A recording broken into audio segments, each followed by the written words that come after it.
완벽한 교회는 없는가? 오늘 이제 지역교회 목자 중에 이제 목사의 권위에 관한 그런 주제를 이제 강론하려고 합니다.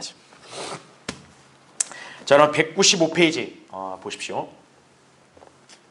자, 목사의 권위 이렇게 나오죠. 네. 오늘날 세상에 많은 사람들은 목사는 굉장히 이렇게 좀 신성한 사람이고 뭔가 좀 특별한 사람으로 여기다 보니까 굉장히 목사를 좀 존중하다 못해가지고 약간 좀 이렇게 숭앙하려는 사람들까지 있다 이거죠. 그렇죠? 그리고 목사한테 조금만 뭐라 그러면 자기 마치 대단히 벌 받을 것처럼. 그러니까 목사가 마치 사람들 위해 군림하는 그런 존재로 보통 오해한다 이거죠. 근데 실제로 오늘날 배교한 대다수 교회 목사들이 사실 서슴없이 그런 짓을 자행하고 있어요. 근데 그건 착각이에요. 착각. 하나님께서 목사는 영적 권위를 주신 거예요. 자, 영적인 권위는 인간의 육신에서 나오는 게 아니에요. 그래서 이 영적 권위는 어떻게 주로 발휘가 되냐? 본을 보이면서 발휘가 되는 거예요. 지배하는 게 아니고. 근데 소위 성공적인 목회를 했다고 이렇게 자랑하는 이 대형교회 목사들은 대접받고 자기가 군림하려고 그러잖아요. 그거는 하나님의 참된 종이 아니에요. 오늘 여러분 이 영적 원리를 잘 배우셔야 한다 이거죠. 자, 195페이지 보시면 성경에서 목사로 불리는 명칭은 감독, 장로, 목자 이렇게 세 가지라는 점을 여러분 아셔야 됩니다. 사도 요한도 자신을 장로라 불렀어요. 또 베드로도 자신을 장로라고 불렀습니다. 그래서 신약 성경에서 말하는 장로 직분이라는 것은 뭐를 말한다고요? 목사를 말하는 거예요. 근데 그 다음 단락 보세요. 밑에. 그러나 개신교회 직책으로서의 장로는 이스라엘의 장로나 원로쯤에 해당되는 것으로서 교회에서 어른으로 대접받는 사람들일 뿐이다라는 얘기죠. 그러니까 구약에도 이스라엘의 장로들이라는 사람들이 있어요. 그러니까 그 장로들은 어느 정도 좀 나이가 들고 연륜도 있고 뭔가 이렇게 존중받는 위치에 있는 사람을 장로라고 일컬었거든요. 근데 오늘날 우리 한국의 기독교는 그런 장로 직분을 신약교회에다 별도로 만든 거예요. 근데 신약성교에서 장로라 했을 때는 오늘날 이 한국 교회에 소위 막 어깨에 힘주고 다니는 그런 장로들 말하는 거 아니에요. 여기서 장로는 목사를 가리키는 거예요. 안수받은 목사를 가리키는 거예요. 여러분 사도 요한 있죠? 사도 베드로 있죠? 다 서신서에 자기를 장로라 얘기했는데 그럼 그 오늘날 교회 장로들을 얘기하겠어요? 그 사람들이? 양무리들을 먹이는 목자를 말하는 거예요. 그래서 성경대로 믿는 침례교회는 장로 직분이 없어요. 목사가 곧 장로이기 때문이다라는 얘기죠. 그러니까 장로교 또 감리교 다 이렇게 막 장로 직제가 따로 있단 말이에요. 심지어 한국 교회가 얼마나 웃기냐면 성경에도 없는 권사라는 걸 만든 거예요. 권사. 권사가 뭐예요? 권사가. 권사는 성경 어디에도 없어요. 어디에도. 아주 희한한 그 기독교예요. 이 나라는.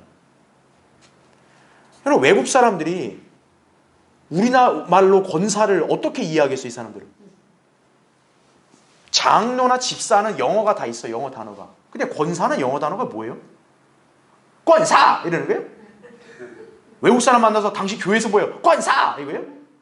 What? 이러죠. 미국 사람이. 그러니까 한국이 아주 이상한 기독교예요. 여기가. 특히나 침례교회는 장로 직제가 없어요. 침례교회는 목사와 집사만 있습니다. 그러니까 침례교회는 신약 성경의 원칙에 나름대로 잘 준수를 하고 있는 거예요. 그런데요. 전 세계 침례교 중에 예외적으로 장로 직분을 둔 침례교가 있어요. 자랑스럽게도 우리나라 김장한 목사가 있는 중앙침례교회. 그 사람이 세계 침례교 무슨 연합회 회장이라는데 자기 교회는 장로 직제를 만든 거예요. 왜냐하면 한국 사람들이 감투를 너무 좋아하니까 우리 교회만 장로 안 하면 사람들이 삐져서 교회 안 오겠네? 이런 거죠. 자기 친한 사람 장로 주려고. 그게 지금 한국식 기독교라는 걸 아셔야 돼요.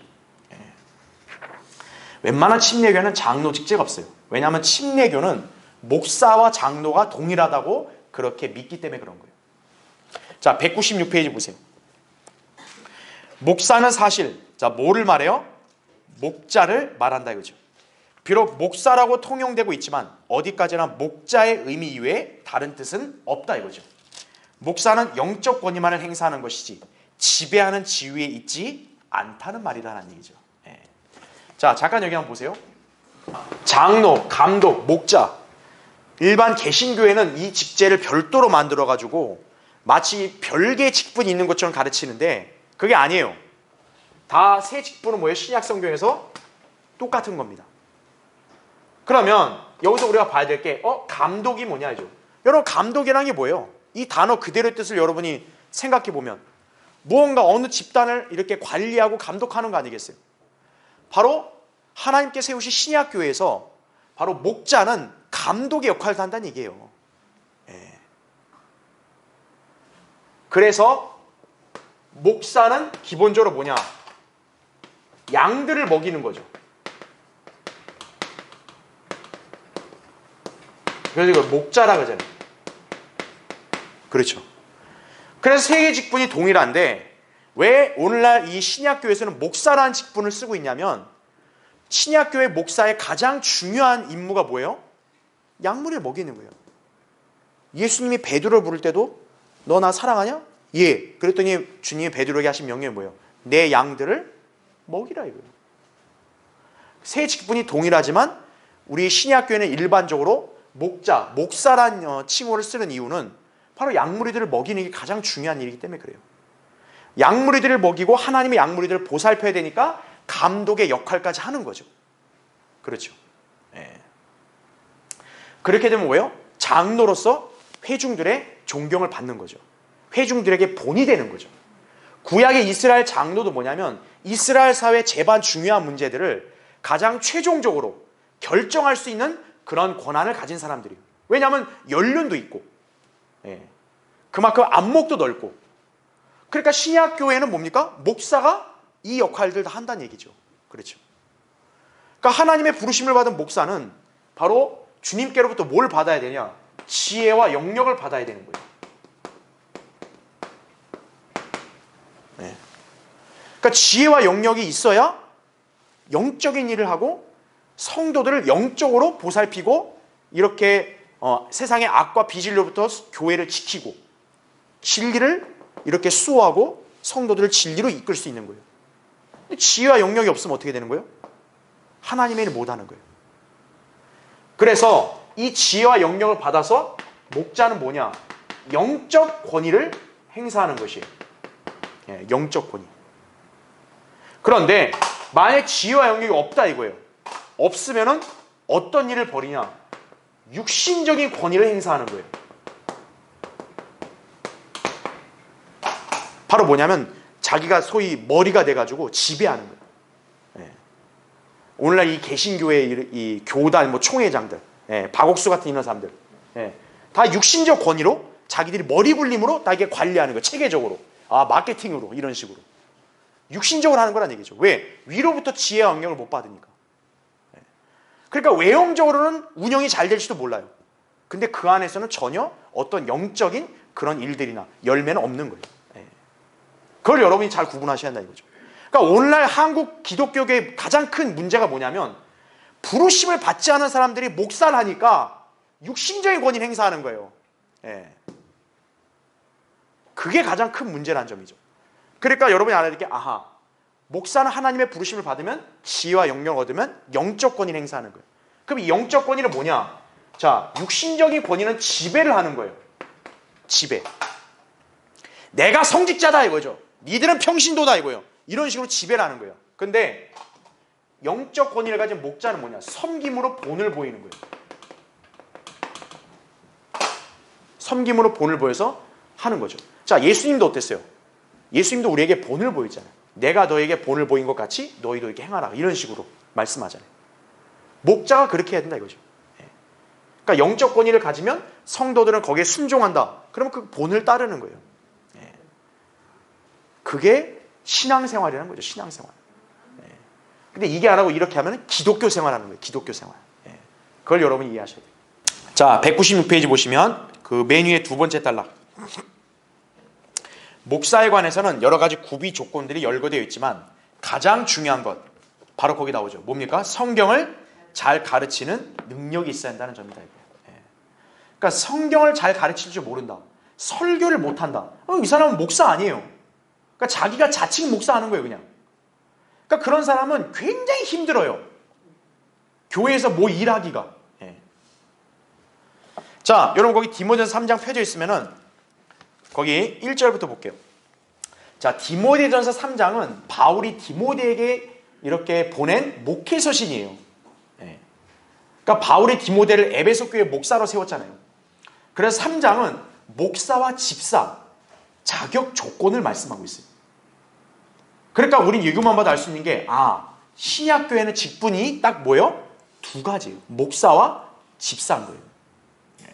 자, 그럼 보세요. 3장 1절. 만일 어떤 사람이 감독의 직분을 원하면, 그러니까 여기 감독은 제가 목사라 그랬죠, 그렇죠? 그가 선한 일을 사모한다는 그 말은 참되도다 이렇게 나오죠. 그러니까 이거는 감독의 직분을 사모하는 게 나쁜 게 아니라는 거예요. 좋은 거라는 거예요. 하나님의 일에 헌신하고 싶다, 좋다 이거예요.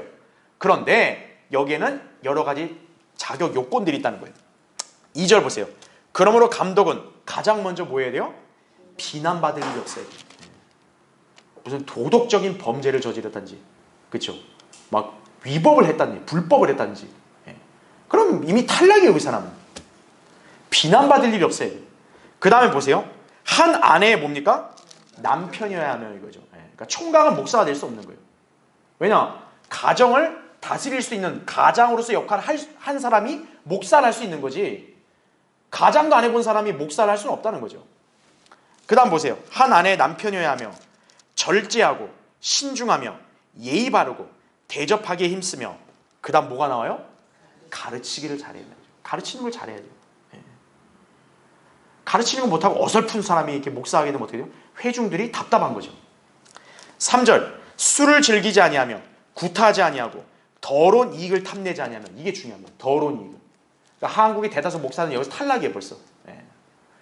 그 다음 보세요. 오직 잘 참고 다투지 아니하며 탐욕스럽지 아니하고 이거죠. 교회 돈이나 탐내는 사람, 목사도 아니에요, 이 사람.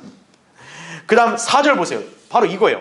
자기 집안을 잘 다스려서 온전한 위엄으로 자기 자녀들을 순종케 하는 사람이어야 하리라 이렇게 말하는 거죠. 그러니까 한 아내의 남편이라는 건 가정을 잘 다스릴 수 있어야 한다는 거예요. 그래서 5절 보세요. 사람이 자기 집안을 다스릴 줄 모르면 어떻게 그가 하나님의 교회를 돌볼 수 있으리요 이렇게 나오죠. 그 다음 6절 잘 보세요. 초신자에서 돼야 안 돼요? 안 된다 이거죠. 교회 온 지 일주일도 안 된다, 바로 목사하겠습니다. 이게 안 된다 이거죠. 초신자는 안 된다는 거예요. 왜냐?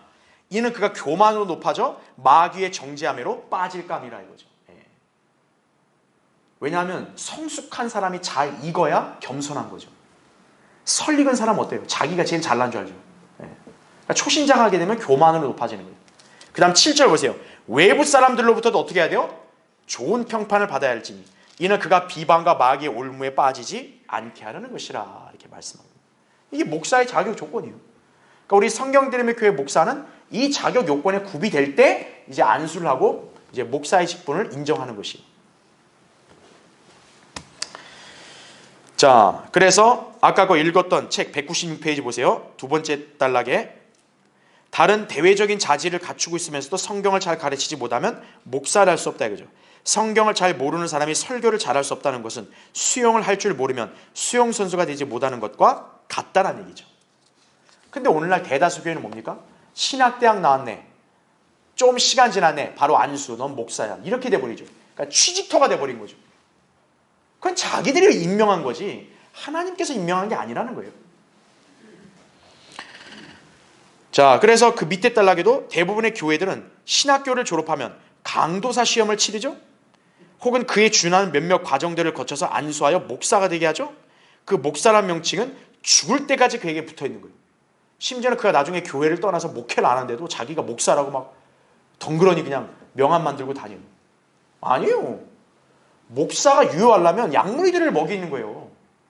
양무리를 먹이긴 해야 목사죠. 근데 교회 목회도 안 하는 사람이 막 어느 무슨 출판사하고 무슨 일하면서 자기도 목사라고 자기 혼자 주장하는 거예요. 그거는. 자, 그래서 밑에 달라보세요. 성경대로 믿는 신약교회는 목사와 집사 두 직분만 있다라는 얘기죠. 그리고 목사는 영적 권위만을 행사한다. 성도들 위해 군림하지 않고 섬기는 목자라는 얘기죠. 예. 그래서 밑에 보세요. 자, 그럼 목사가 되는 건 뭐냐? 본인이 먼저 하나님으로부터 부르심을 받아낸지를 아는 것이 중요하다는 얘기죠. 예. 그러면서 계속 보세요. 197페이지. 성령님께서 내주하시기 때문에 자신에게 일깨워 주실 것이며 때때로 그 사람을 가르치고 지도했던 선생이나 선배 목사도 그것을 알 수 있다죠. 단지 그 사람의 말에 따라서가 아니라 나타난 증거에 따라서 알 수 있는 것이다라는 얘기죠. 예. 그래 여러분이 어떻게 아실 수 있냐? 아, 나는 사역자로 하나님 부르셨는가 안 부르셨는가? 내가 그거를 좀 분별하고 싶다면요. 이 세 가지 조건을 일단 따져봐야 돼요. 예. 첫째가 뭐냐? 먼저 하나님이 나한테 정말 부르심의 확신을 줬는가? 성령님이 정말 그 사람 부르신다면 강박관념을 주는 거예요. 너 세상에 이러이러한 일 하지 마라. 이렇게 강박관념을 주는 거예요. 두 번째는 뭐냐? 환경을 조성하세요. 그러니까 이 사람이 원래 자기가 육신적으로 잘했던 일을 막 하려고 해도 안 되는 거예요, 자꾸. 그러면 그건 우연이 아닙니다. 예를 든다면 제가 예전에도 강의했다시피 제자들이 이제 예수님으로부터 부르심 받고 난 이후에 고기 잡이 할 때 고기를 잘 잡아요, 못 잡아요? 못 잡는 거예요. 아, 전문 직업 어부 아니에요. 한평생 그걸로 먹고 산 사람들인데 고기를 못 잡아요. 그럼 예수님이 가르쳐준 데서 그물을 내리니까 고기가 잡히죠. 왜 그런 거예요? 주님이 이제 그들을 막으시는 거예요. 너는 이제 옛날에 네 세상 직업 어부로 일하지 말고 사람을 낳는 어부, 하나님의 일을 하라고 부르셨기 때문에 환경을 조성한다 이거죠. 예. 그러니까 형제들 중에서도 하나님이 뭔가 나를 사역에 부르시는 것 같다. 그럴 땐요. 환경을 때는 조성할 수도 있어요. 그러니까 민감해야 돼요. 자기가 자기 주변의 환경을 딱 민감하게 반응할 수 있어야 돼요. 왜 나에게 이런 일이 터졌는가? 왜 내가 이 일을 하나님께서 내가 예전에 잘했던 건데도 왜 하려고 할 때 안 될까? 하나님 뜻이 있는 거예요. 예. 하나님께서 그 성도에게 원하시는 일이 있다 이거죠. 그럼 그걸 해야 돼요. 예. 그 다음 세 번째는 거기 나오죠. 자신을 지도했던 선생 또는 목사가 그걸 알 수 있다. 영적 지도자가 그 밑에 회중들 가운데서 하나님 이 사람을 쓰시려고 한다. 그러면 성령님이 알려주는 거예요. 저 사람을 훈육해서 사역에 내보내라. 예. 우리 이소 목사님이 그렇게 해서 저를 또 여기 보낸 거 아니겠어요? 그렇죠. 예. 자, 그렇게 부르심을 우리는 이렇게 판별해 볼 수 있다는 얘기죠. 예. 그러니까 이런 걸 다 배제해버리고 나 신학대학 나갔어. 난 신학대학 나왔으니까 목사해야 돼. 전도사 해야 돼. 하나님과 아무 상관없어요. 그 교단에 그냥 소속된 그냥 교역자죠. 그 사람은. 예. 자, 그 밑에 달라 보세요.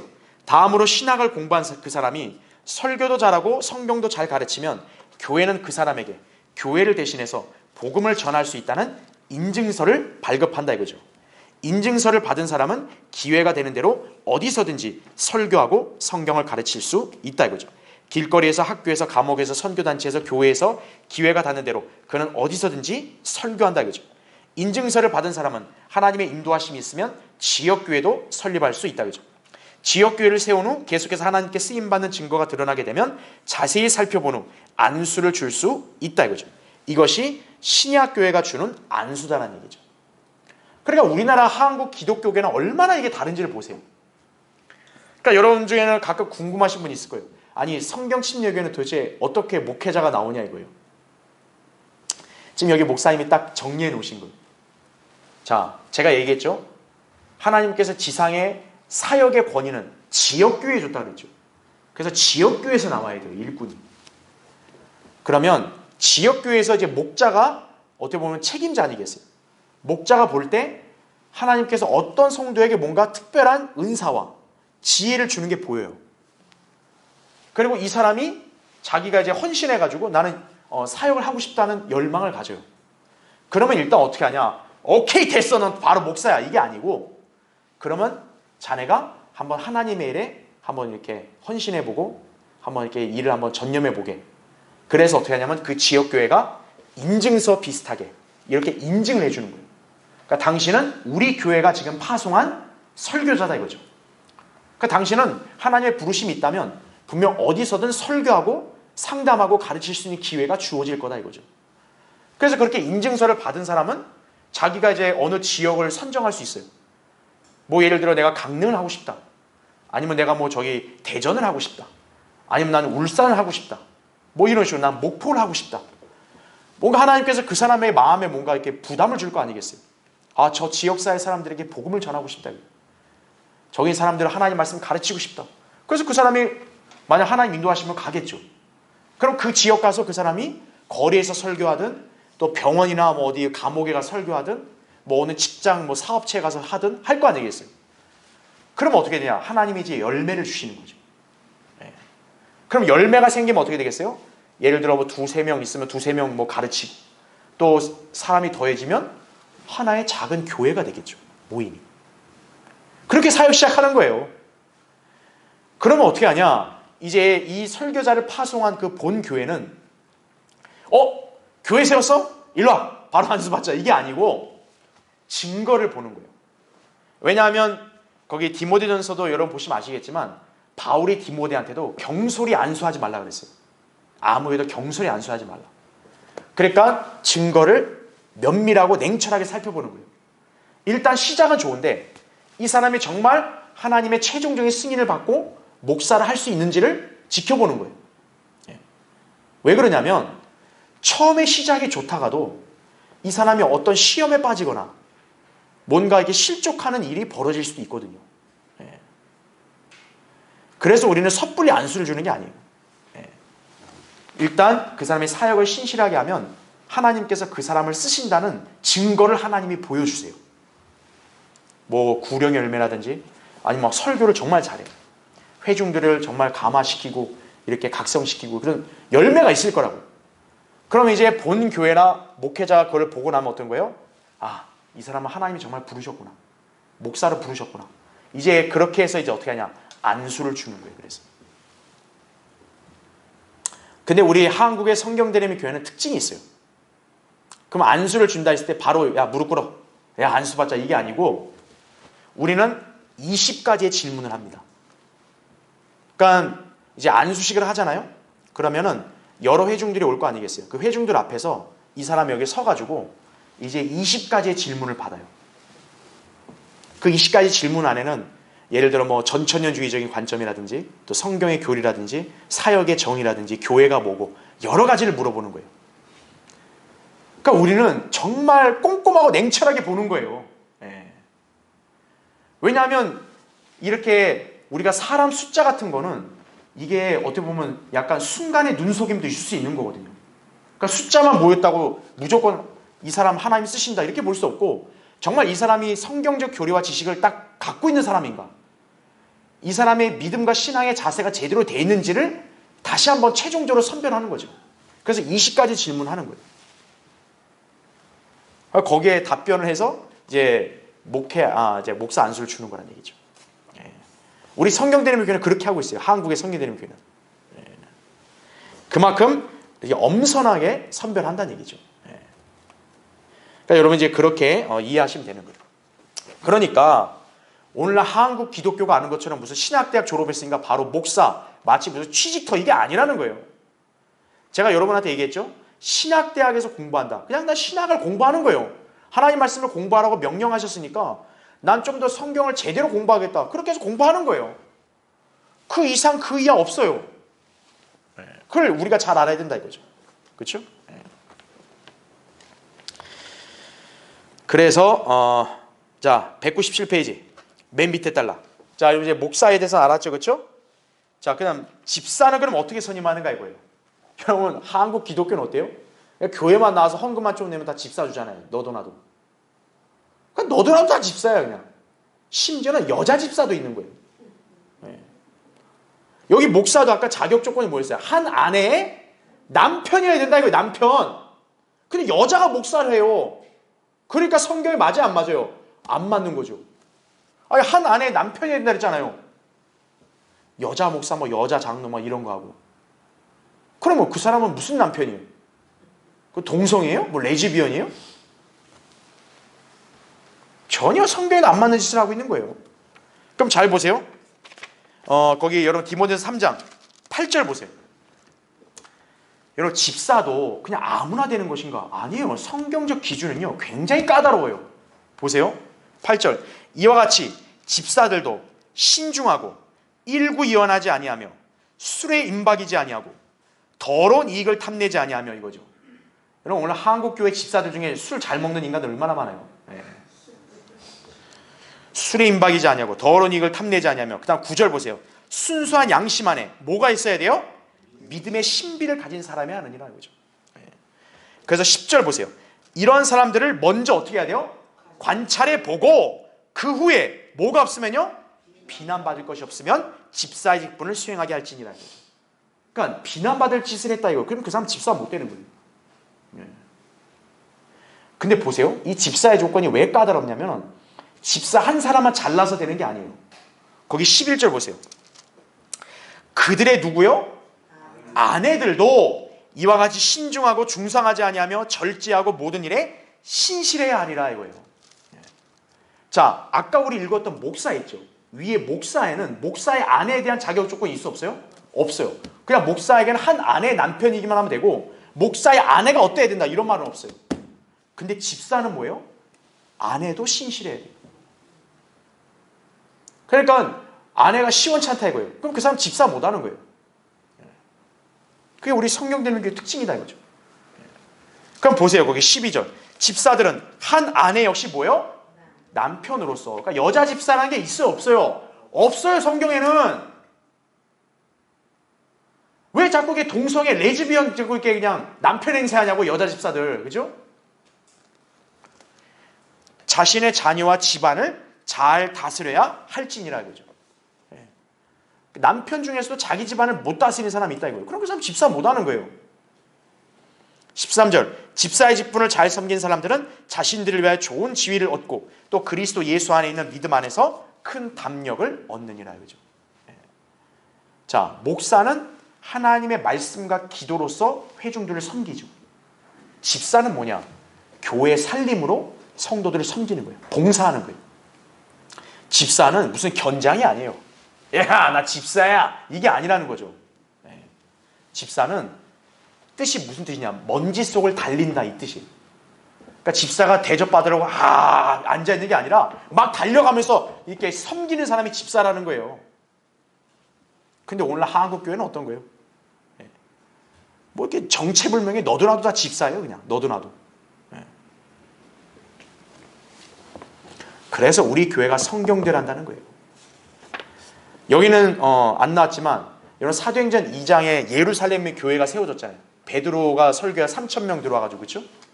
그러면 사도행전 6장에 보면 그 3,000명 되는 교회 있잖아요. 그 교회 집사를 몇 명 선임했냐면 7명밖에 선임 안 한 거예요. 그게 신약 성경의 한 예예요. 근데 우리나라는 어떤 거예요? 그 교회 다니는 사람 거의 60, 70%가 다 집사예요. 전부 다. 그러니까 집사도 우리 그 초대교회 사도들도 아무나 집사 세운 게 아니라 그 3,000명 숫자에 비례해서 7명밖에 안 세운 거예요. 집사의 직분은 그냥 남발하는 게 아니에요. 헌금 얼마 했어요? 500만 원 했습니다. 집사 직분 받을 만한 이게 아니라고요. 우리 성경침례교회가 고촌 가기 전에 방화동 있었잖아요. 그 방화동에 2층에 신한은행이 있었거든요. 그 신한은행 지점장이 새로 부임했다고 그때 7층 교회 와서 목사님한테 인사하는 거예요. 제가 여기 지점장 새로 왔다고. 저도 집사입니다 목사님 그런 거예요. 그러니까 이소 목사님 물은 거예요. 그래요? 교회도 얼마 줬어요? 500만 원 줬습니다.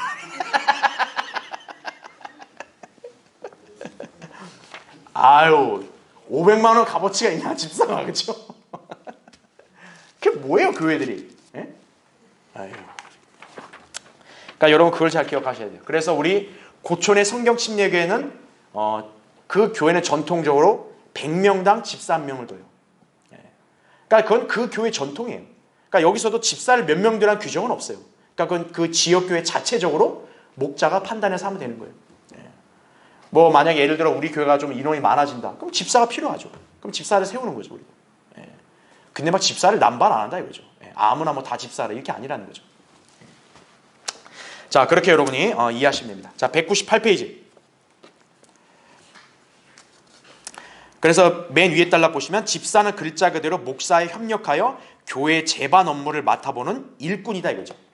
그러니까 집사가 왜 필요하냐면 목사가 설교와 가르치는 거 상담하는 거에 전념만 하고 교회 나머지 모든 살림과 행정을 집사가 도맡는 거예요 원래. 그래야 목사가 시간 안 뺏기는 거예요. 그걸 우리가 잘 알아야 된다 이거죠. 그렇죠? 그러니까 여기 목사님도 예를 들었지만 집사에게도 재정을 맡긴 이유가 뭐냐? 목사가 그거에 신경 안 쓰도록 알아서 관리하라 이거죠. 근데 그게 무슨 자기가 대단한 권위를 가진 것처럼 막 느껴가지고 아 우리 교회는 얼마 나가야 되고 막 자기가 결정하고 목사도 월급을 얼마 받으라고 오늘날 교회 장로들이 그렇게 하고 있잖아요. 그거 웃기는 짓이에요 그거는. 자 198페이지 보세요. 1번 잘못된 목사의 칭호 그랬습니다. 자 여기 잠깐 한번 볼게요. 일반 개신교회 목사들이 자기들이 뭔가 명함을 만들거나 그랬을 때 이제 자기 직함을 소개하잖아요. 이때 목사를 영어로 뭘 어떻게 쓰냐면 레버런드라고 써요. 네. 그러니까 일반 이 사회에서는 목사를 영어로 레버런드라고 부르거든요. 근데 이거 잘못된 용어입니다. 왜냐하면 이 레버런드 뜻이 뭐냐면 경외롭다라는 뜻이에요. 경외롭다. 근데 성경에서 이 단어가 경외롭다는 말이 딱 한 번 나오는데 거기 책에도 나오죠. 시편 111편 9절에 나오거든요. 그 경외로운 분이라고 나오거든요. 그게 누구를 가리키는 줄 아세요? 예수 그리스도를 가리키는 거예요. 그러니까 이거는 하나님에만 쓰여야 되는 칭호예요.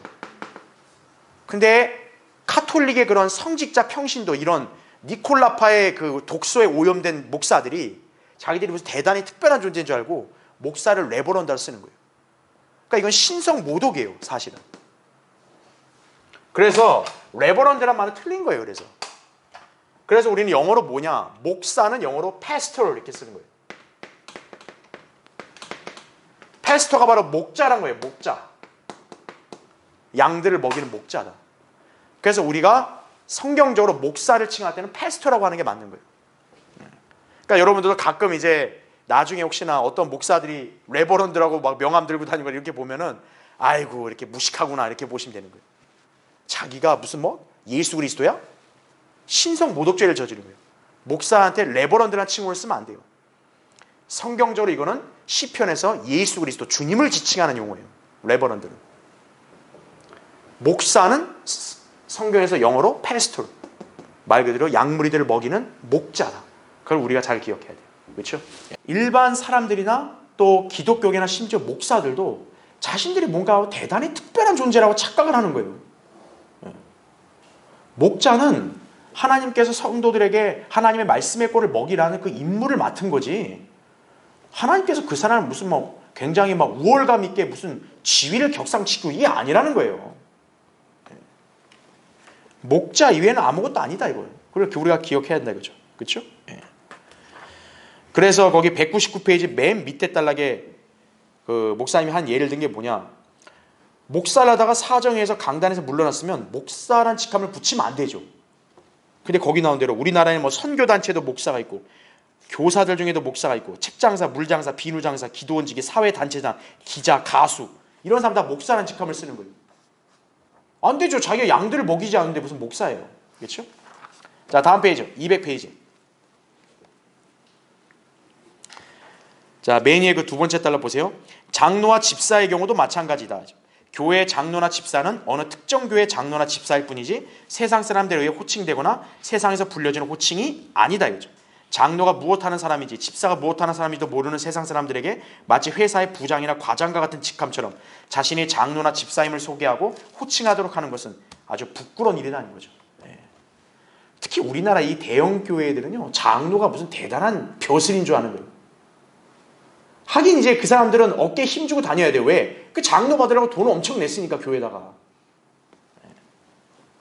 그 장로가 뭐 대단한 줄 아는 거예요. 그런 꼬리표는 하나님과 아무 관계 없다 이거죠. 더군다나 아까 제가 얘기했죠. 성경에서 장로는 곧 목사와 똑같은 거다 이거죠. 우리나라처럼 무슨 목사나 교회를 좌지우지하는 무슨 하나의 벼슬인 장로가 있는 게 아니라는 거예요. 자, 200페이지 밑에 보세요. 두 번째. 이번엔 목사의 가운입니다.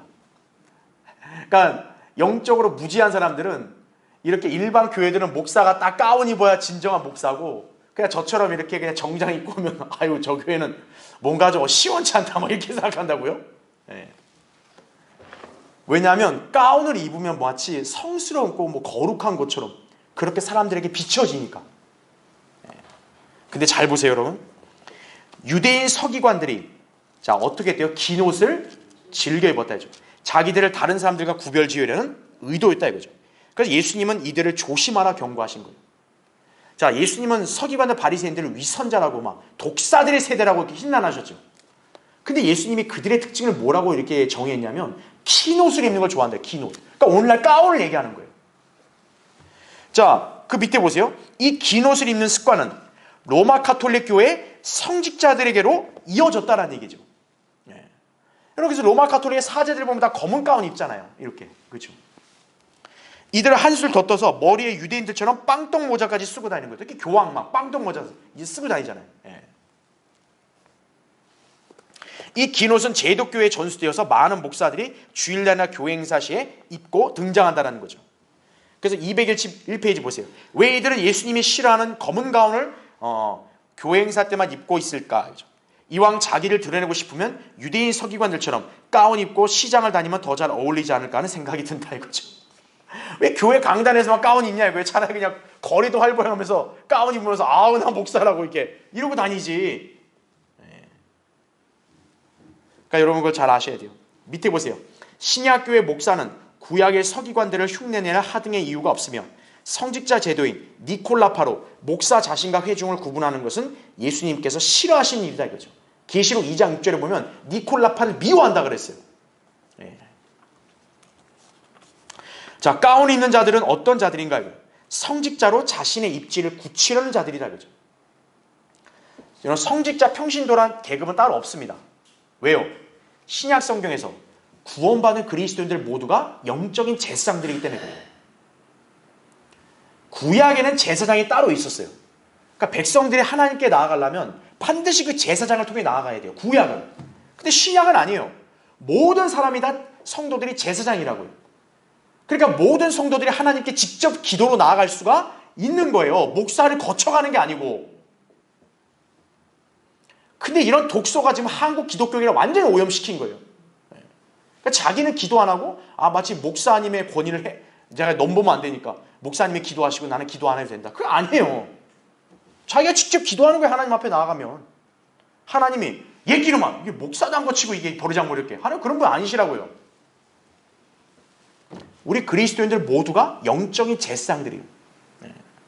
직접 하나님께 나아가 기도한다 이거죠. 그렇죠? 그걸 여러분이 기억하셔야 돼요. 그러니까 가운을 길게 입었다고 그게 권위가 나오는 게 아니에요. 제가 저번에도 한번 얘기했죠. 목사는 살아있는 하나님 말씀의 권위를 갖고 말씀을 선포하기 때문에 그 말씀의 권위가 있는 것이지 인간에게 권위가 있는 게 아니에요. 그걸 우리가 기억해야 한다 이거죠. 자, 세 번째. 학위를 자랑하는 자들 그랬습니다. 그러니까 쉽게 말하면 뭐냐면 막 유명한 그런 신학대학 있죠. 뭐 신학대학도 박사까지 밟고 이런 걸 자랑하는 목사들이 있는 거예요. 근데 여러분 아세요? 미국의 뭐 프린스턴이나 뭐 이렇게 다른 뭐 이렇게 유명한 신학대학들이 있어요. 그런 신학대학에서 박사학위 받아오면 목회학 박사 받아오면 막 자기가 뭐 대단히 훌륭한 것처럼 비춰지잖아요. 그런데요, 웃긴 게 뭔지 아세요? 그 논문을 표절한 그런 목사들도 있고요. 학위를 돈으로 딴 목사들도 많아요. 의외로. 제가 일례를 하나 든다면요. 어떤 대형교회 목사가 프린스턴 신학대학원 박사를 땄다고 했는데 웃긴 게 뭐냐면 박사학위 논문을 내야 되잖아요. 그럼 그 논문을 감수하는 사람이 지도 교수거든요. 근데 프린스턴 대학은 왜 미국인 아니에요? 그 미국인한테 그 논문 감수를 받아야 되는데 이 목사는 한글로 논문을 쓴 거예요. 그러니까 이 사람이 프린스턴 미국의 신학대학 박사를 받았는데 논문이 뭐예요? 한글이요. 그럼 거기 미국 사람이 한글을 어떻게 알아가지고 감수해요?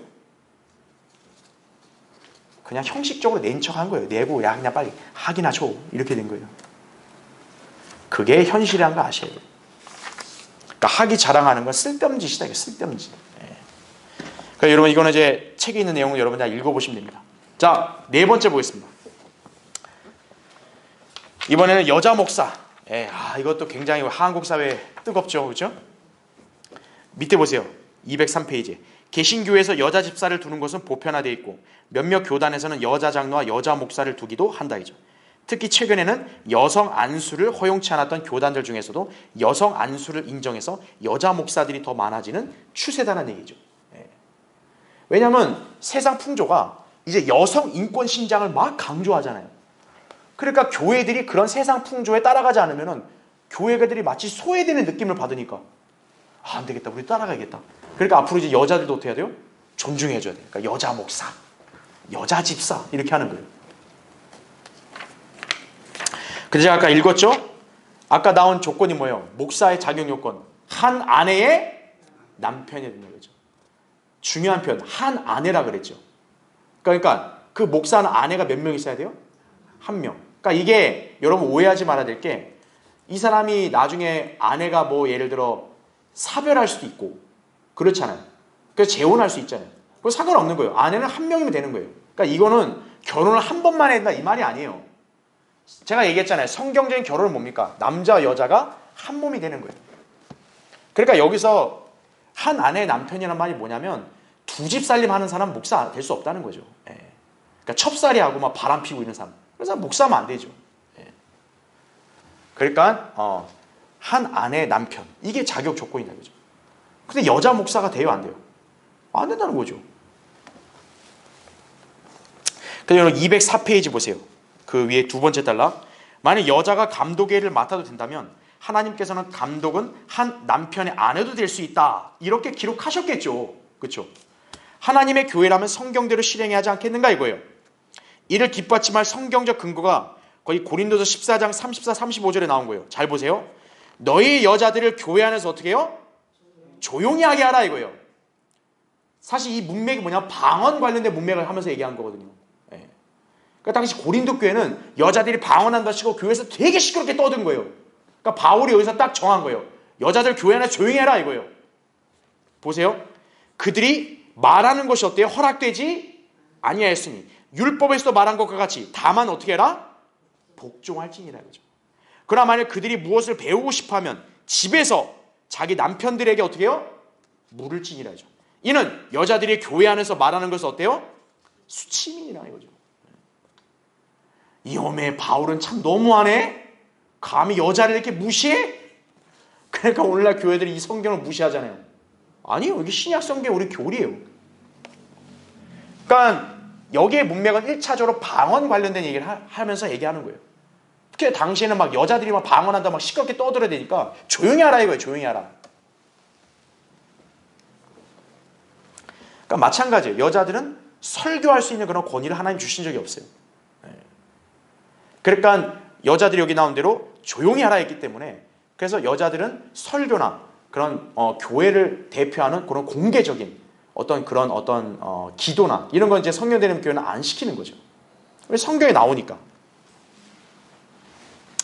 그래서 디모데서 2장 거기 밑에도 보면 여자는 온전히 순종함으로 조용히 배우게 하라.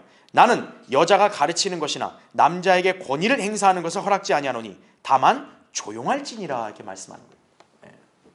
그래서 성경되는 교회는 여자에게 안수하는 게 아니에요. 여자에게는 권위를 허락하지 않았다 이거죠. 그런데 뭡니까? 오늘날 대다수 교회들은 여자 목사들이 막 판을 치고 다니죠. 특히나 이단 종파 중에 막 이상한 여자 목사들 많아요.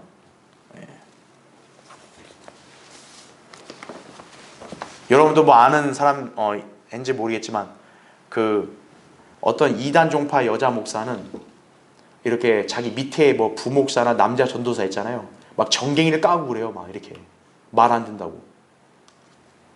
결국 뭐 남태평양 피지인가 뭐 거기가 뭐 하나님 주신 땅이라고 이렇게 하면서 하다가 지금 감옥에 들어가 있죠. 그 여자 목사. 남자 부목사 남자 전도사를 갖다가 막 뭐 정강이 막 발로 차고 막 귓방맹이를 때리고 막 그래요. 여자 목사요? 그렇죠? 자, 참 그런 한심한 일들이 벌어지고 있는 거예요. 여러분 205페이지. 그 두 번째 단락 보시면 여자 집사 역시 근거 있어 없어요? 없다고 제가 아까 읽었죠, 그렇죠? 205페이지의 중간에 여자 집사 없어요. 예. 근데 개역 성경에는 그 책에 나오다시피 이와 같이 여자들도 이거를 변개시켜 놓은 거예요. 그러니까 여러분 변개된 성경은 참 웃기죠, 그렇죠? 예. 마치 뭐냐면 여기서 여자 집사는 안 된다는 거를 마치 아닌 것처럼 이렇게 꾸밀라고 이와 같이란 말도 없애버린 거예요. 예. 그다음 밑에 단락 제가 아까 얘기했죠. 권사, 여러분 권사는 성경에 언급이 돼요? 언급도 되지 않은 직분이다라는 거죠. 그러니까 로마 카톨릭 보세요. 여러분 로마 카톨릭이 만들어낸 직제는요 전혀 성경에 있는 게 없어요. 교황, 여러분 교황이 성경에 있어요? 추기경이 있어요? 대주교 있어요? 없어요. 수녀 있어요? 수녀? 성경 어디에 수녀가 있어요? 아니 성경에 없는 용어들을 만들었는데 그게 교회예요? 근데 오늘날 세상은 로마 카톨릭을 교회라고 부르는 거예요. 교회. 자, 그래서 맨 밑에 성경에 근거도 없는 것을 어떤 교단이 결의해서 여자들도 목사가 되겠다면 그것이야말로 비성경적인 결의이고 이단적인 결의가 되는 것이다라는 얘기죠. 자, 여자 목사는 왜 허용을 안 하나? 그 밑에 보세요. 첫째, 초대교회 이래 신약교회들이 여자들을 목사로 세운 적 있어요? 여러분 베드로나 요한이 여자 목사 세운 적 있어요? 사도행전 어디에도 없어요. 둘째, 여자 목사를 두지 못하게 하자 이에 항거하며 순교했던 사람들이 있었는가요? 초대교회나 사도행전 보면 여자 목사 안 세우니까 막 너 베드로 야고보 이게 나와봐 너 나를 목사 안 줘? 이렇게 여러분 항거한 여자들이 있어요? 아무도 없어요. 셋째, 우리 시대 루터의 종교개혁과 칼빈의 개혁시대 이래 여자 목사를 둔 올바른 교회들이 있었나요? 없었어요. 이게 어디서부터 생겼냐 이거예요. 성경에 근거하지 않았다. 그럼 잘못된 거예요. 그러면. 세 가지 질문에 대한 답변이 놓이면 그것은 거짓 교리인 것이다 이거죠. 예. 그러니까 여러분 그걸 잘 아셔야 된다 이거죠.